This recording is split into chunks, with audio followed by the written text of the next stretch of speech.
Hello everybody, this video will be a general discussion about music from my perspective.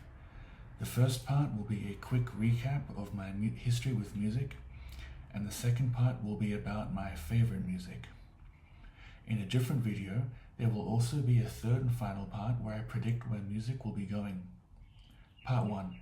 In late 2017, during my last year in high school, I decided that I wanted to try and pursue music as a career. At that point, I couldn't play an instrument or sing. I hadn't ever wrote lyrics or created music, and I didn't know any music theory. During the first half of 2018, I made progress with basic keyboard performance skill, composition, and especially music theory. I studied music performance at TAFE during the last half of 2018 through 2019, and one additional year after the COVID-19 pandemic began to lessen in severity.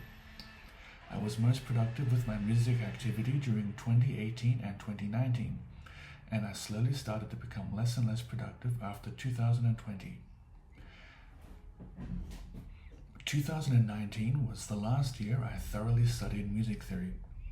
During that year, I was interested in trying my own attempt at a systematization of rhythmic theory, which entailed trying to create more specific terms and categories for basic rhythmic phenomena that appeared more rational and intuitive to me. However, I never pursued this to any serious extent, and nothing ultimately came of it. The music I created was never that great, as it always sounded very amateur. I never focused on it long enough to properly develop. 2023 was the last year I created music that I have since uploaded.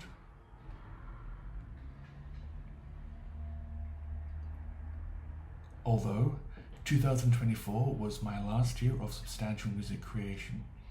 Nothing I created in 2024 was finished or uploaded, but I won't rule out that I might get around to it sometime in the future.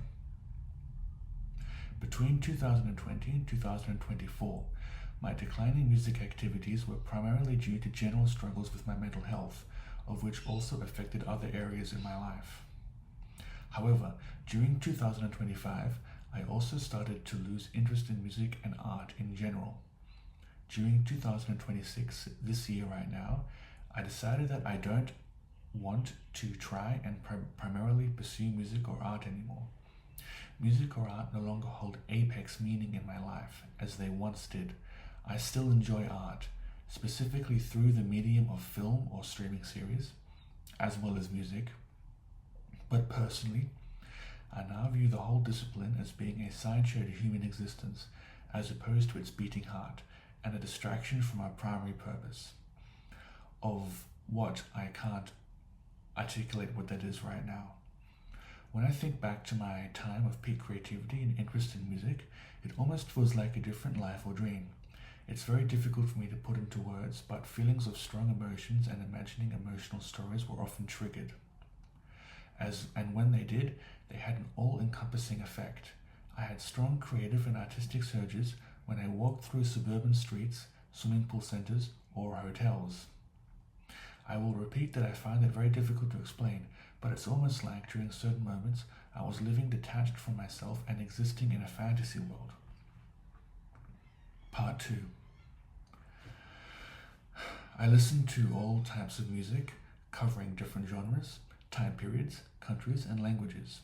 The genres I listened to most were pop music, art pop, and electronic. Outside of the English-speaking countries and excluding classical and traditional music, the places I listened to most were Japan, South Korea, and the Netherlands. My top 13 favorite artists were, in order, Grimes, My Bloody Valentine, Bjork, Aphex Twin, Weyes Blood, Nelly Furtado, The Beatles, Zhea Erose, Tyler the Creator, Neros Day At Disneyland, The Shattering, MIA, and MF Doom. Ever since 2018, Grimes has always been my favorite musician.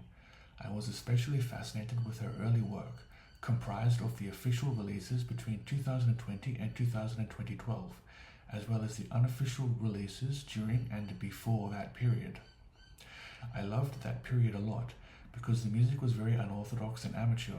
It carried with it strange and expansive atmospheric effects, generated by the reverb and layering, whilst also feeling very personal and contained, as Grimes helmed most of the creative work herself. My favourite album is Getty Primes, her first official release. What attracts me most to this album is the wholly unique soundscape created, something that Grimes has never repeated, and something I've never heard from any other musician.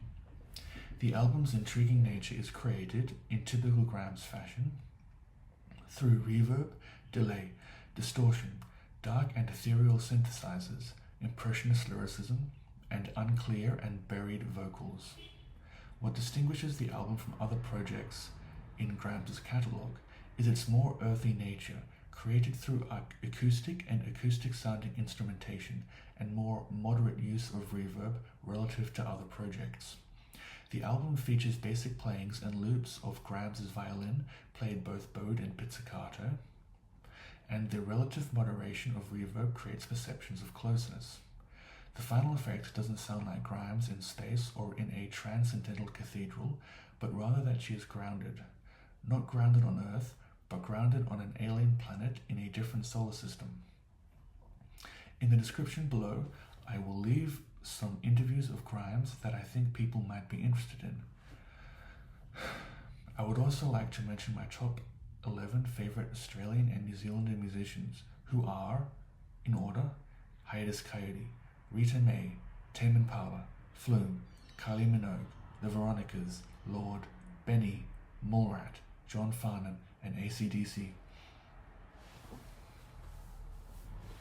Within the realm of classical music, I listen to Mozart, Bach, and Lili Boulanger most frequently. I listened to medieval, Renaissance, and Baroque music periods more than I listened to the classical period onwards. My 9 favourite individual classical pieces are, in order, the 21st Piano Concerto by Wolfgang Mozart, Goldberg Variations by J.S. Bach, From the Canyons to the Stars by Olivier Messiaen, Clearings in the Sky by Lili Boulanger, Etudes by Frederic Chopin, The Orpheus by Claudio Monteverdi, Etudes by Yogi Ligeti, 24 Preludes and Fugues by Dmitri Shostakovich, and Let Me Tell You by Hans Abrahamsen. The next video I upload will contain part 3 and will be about what I think the future of music will be. I will discuss microtonality, AI, avatar pop musicians, the merging of different artistic mediums into singular experiences, and the expansion of the arts to cover all the human senses. Thank you for watching.